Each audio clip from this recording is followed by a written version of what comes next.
how do you play Dungeons and Dragons? I think Because it's a we great have not question. had to ask ourselves this question Mhm. for a very long time. Yeah, yeah. I recently was able to introduce some new players to D&D within the last like couple of years.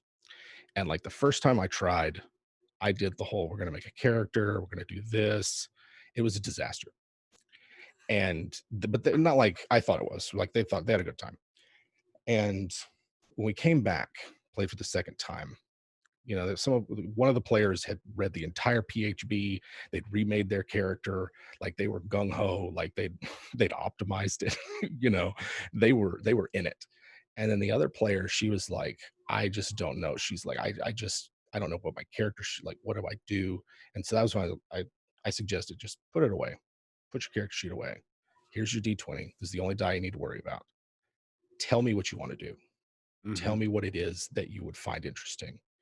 And we ended up being real good friends and hang out even when we're not playing D&D, or at least we did. And you know, she'd played Skyrim. She was familiar with like Game of Thrones and Lord of the Rings and stuff. So there was like a aesthetic touchstone there. But it wasn't until we started just playing pretend. Here's a ruined temple. There are catacombs underneath. The villagers told you that their children have gone missing there. You know that underneath there are the unquiet dead of centuries past. What do you do? And like there was that moment when she realized, like, I could do anything. I could leave. I could walk away. I could go down there. I can sneak. I can be brave. I can be cowardly. She nearly died, or her character did, because she went off on her own. um, and then by the third session they were like, well, you know, we don't, this whole crawling around, you know, dirty holes in the ground isn't for us. We'd like to do something different. And I was just like, all right, well, what do you want to do? Went to the capital city, got involved in royal politics, went shopping, all kinds of stuff. And it was this moment for me as a, you know, lifelong DM and somebody who's play this game till they pry it out of my cold dead hands kind of thing, to like reimagine what it's like to play this for the first time, and to not get bogged down in the rules or the fact that the character sheet looks like a tax form or you know, none of that, right? Yeah. And to just say, let's play pretend. Tell me what you want to do. You can do a little magic. What kind of magic do you want to do? You can do a little fighting. What kind of fighting do you want to do? Are you a sneaky person? Do you deceive people? Do you persuade them? You know, are you athletic?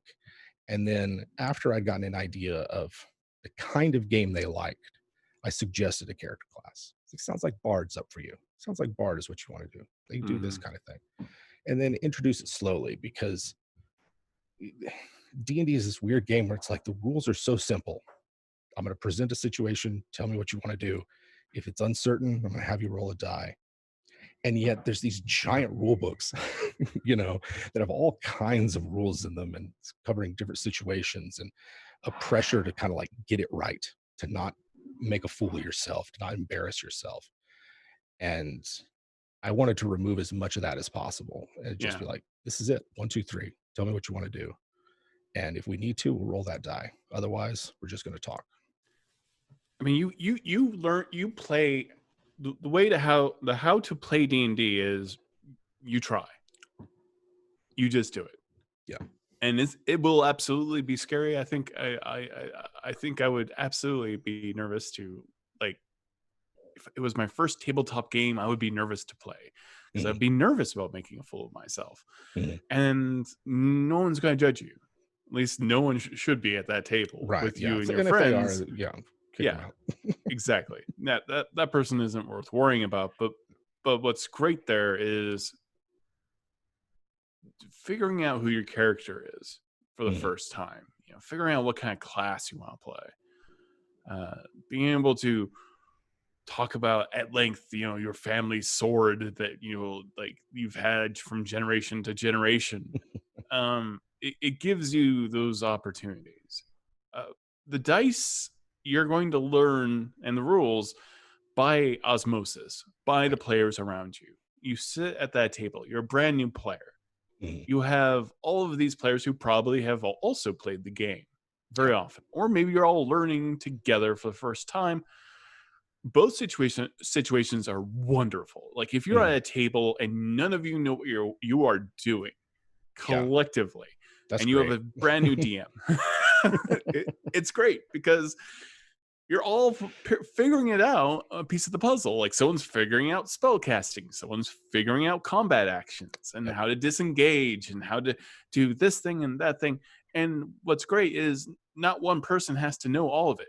You Yep. can be all become one brain, just like you're sharing a story. You Mhm, can mhm. share the weight of the rules amongst all of you. Absolutely. Not This one of you has to be an expert. Oh, no, and the thing this is why I when I see people say like, "Well, I don't track ammunition, I don't track encumbrance, it's not fun for me." It's like, that's fine. For a lot of people, it's not. If I'm at that table, it's fun for me. I'm happy to do it for you. Hmm. Like, it's important to me to know how much my character's carrying because it helps me visualize the world.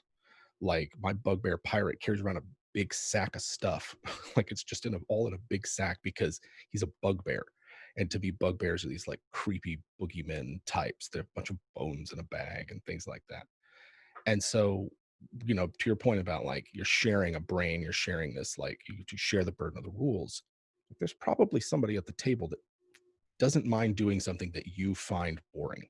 Mm, Like that they don't mind looking things up in a rule book. They don't right. mind tracking things that you don't want to, or keeping track of NPCs or things like that. And that's one of the great things about playing this, because if you're playing a board game or something and it's competitive, like you can't, you're competing against the other players. You can't, you can't rely on them to help you out. They're trying to win. Um, and while that's fun, and I've played D&D that way before, it's very fun. Um, it's it's not the only way to play, and you can really, like I said, share that burden, especially if you're new and you're just just starting out. You don't need to worry so much about all of it. Just take it easy. Find your own depth.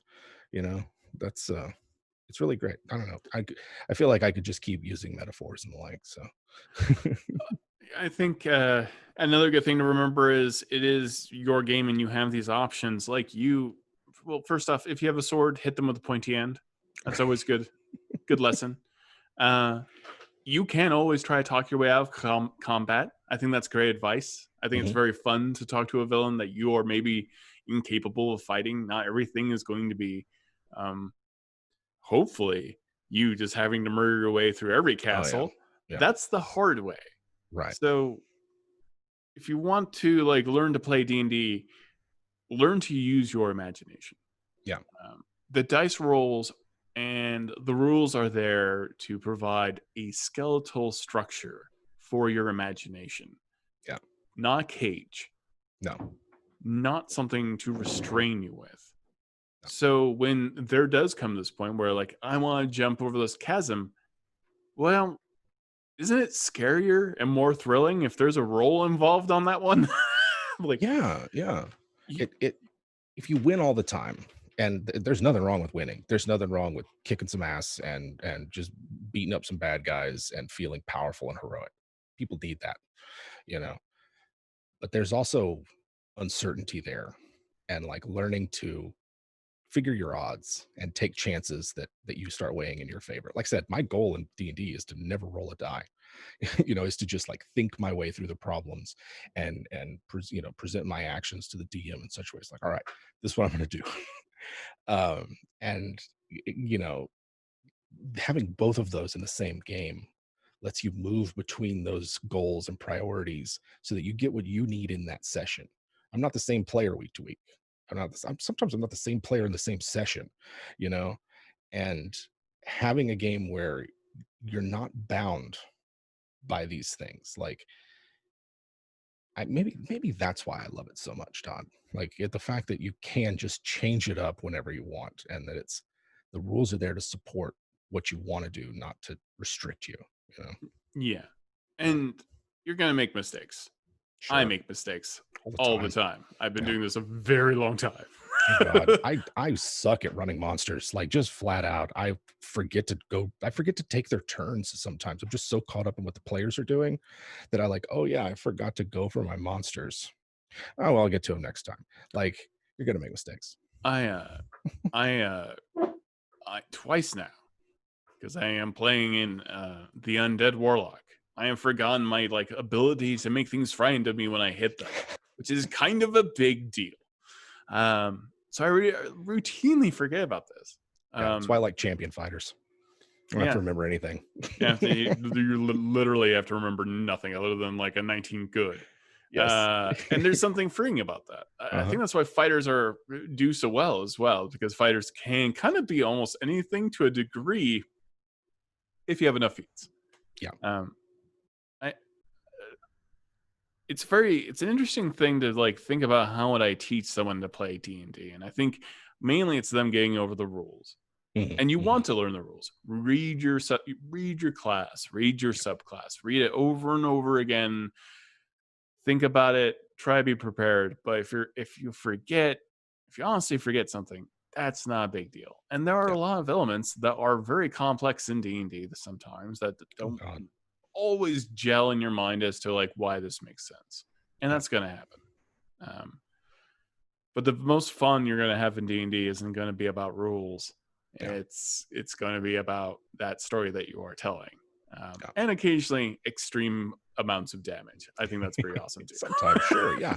It's fun to roll a bucket load of dice, you know. It's fun to just hear that, you know, as you're shaking a big fistful of dice. It's tactile. Mhm. It's fun to just hear them clatter across the table. It's why I've always played with miniatures, is because it lets me, first off, it helps me visualize it better, but it's also like fun to sit down and paint them, to find the right miniature, to for me as a DM to look in my house and go, what can I use for terrain? You know, what little knickknack over there could be used as an arcane focus or something like that. Yeah. I think the key is and this is how I fell in love with D&D, is fall in love with your character and know that you have your own thing going on that the dungeon master doesn't even know. So like that's when you bring up like encumbrance and what Mhm. magic, what items I've bought. Like I have my first character sheet in my hand right here, and I wrote down everything. I'm Yeah. looking at it right now. I have a water flask. I've got 50 feet of hemp rope, flint Hmm. and steel. I have a backpack that is capable of carrying 21 pounds. I have 10 torches, a signet, a signal whistle, Yeah. a whetstone, a signet ring, and wow, my handwriting was amazing when I was a kid. I called them britches. This is very old D&D. And I have exactly how much weight I can carry. I know that my stud leather armor is 25 pounds. I Hmm. falling in love with those little details, Yeah. and then writing those details about your character's personality as well. That may Yeah. never come into play in the game, and it doesn't Yeah. have to, It doesn't need because to. Yeah. you're telling your own story in your head. No matter what the dungeon master is telling you, like you're in this fight, you're in this political situation. You know what your motivations are. Hmm. Hmm. You know what you're walking in there with. And that's what's really cool, is you don't know what everyone else has got going on either. Yeah. And then when those Yeah. stories start to converge, especially after like a 2-year campaign, things get really interesting. But Yeah. it's those details. It's the reason why when you watch a film and the costuming is amazing, right? Yes. Yeah. That It adds you to it. love it, Yeah. right? The sets Yeah. are beautiful. This is what you can do for yourself in terms of when you are learning to play D&D. I do recommend write backstory. You don't have to write all of it, but write Hmm. enough, and then think about the weird things that you might have on you. They don't even Yeah. have to be weird. I mean, if you know that you have 3 matches on you, You might need that's those one day. it tells you, and you'll be really sorry that you only had 3. Right. Right. Yeah. I mentioned that one of my goals when I play is like to not roll dice. Another one is to change my character sheet. Like I want that hole in the middle of it where I've erased something so much. I want, to sometimes I rewrite my character sheets just so that I remember what's on them. Yeah. And, so I don't forget that potion I needed or that thing that I got 10 sessions ago that I would be really help me out right now. Right. And it's those kind of details and the fact that, you're right. It's mostly just for you until you get to bring something out of hiding and reveal it, whether it's element of your backstory that nobody knew about, an element of your, your character's abilities that you've never had a chance to use before, or an item Hmm. that they got just, that they picked from a pile that seemed useless. Um, to be able to like reveal that and make a moment where everybody like oohs and ahs and it's the exact thing you needed is very special, very cool. I don't know any of us who doesn't daydream about their characters a bit, Oh like yeah, outside a game. come on. You just think about the adventures you may go on, like how you will react to certain things. Yeah, Um, I like being surprised as well. I play a character that very much acts as if they're the smartest person on the planet, and they might be. I do play them pretty smart, but it's also exhausting to play. But when they get things wrong, when they get a bad roll, when they fail at a deception check, or they slip on a beer bottle, oh, failure is so good. oh yeah, That's why yeah, I would say also to players, don't chase perfection. no, Don't chase the most optimized build. Don't worry about that stuff. Don't try to never fail, because the failures are amazing. They are yeah, what define great games. Even yeah, when a player dies, it is a moment, yeah. you know. There's some of my favorite moments, and like I used to be an optimizer, and I if somebody wants to, I'm happy to let them, Mhm. whatever they find fun about it. But I found for me, the more I did it, especially in fifth edition, because fifth edition it strikes this great balance between feeling like you've got this character that's made just for what you want, and it does it very well, but also not so much that it like wrings the juice out of the game. You can still be surprised, and it's also a system that's, if you fail, it's not a total disaster. I've played versions of D&D where like if you fail, this is it, we're rolling new characters, we got to start this whole thing over. I Yeah. personally like that, but it's not for everybody. And sometimes it can be a huge pain if it takes more than say 15 minutes to make a character. And so fifth edition is a great version of D&D, a good edition of D&D to like try things that you're not guaranteed a success on. There's a lot of ways to bounce back from a disaster. um, and that's sort of part of why we're playing, right? To deal with those moments and to like adjust to it, and oh, I got to reassess. All right, can I change my goals? Can I change my approach? What about this DM? Can I try this? Look for that advantage. Like, all right, what does it look like? Can I can I search here? Can I lift here? Can I look there? um those are the moments where I'm engaged with the game, and I like the outside world might as well be nothing. I'm in that moment.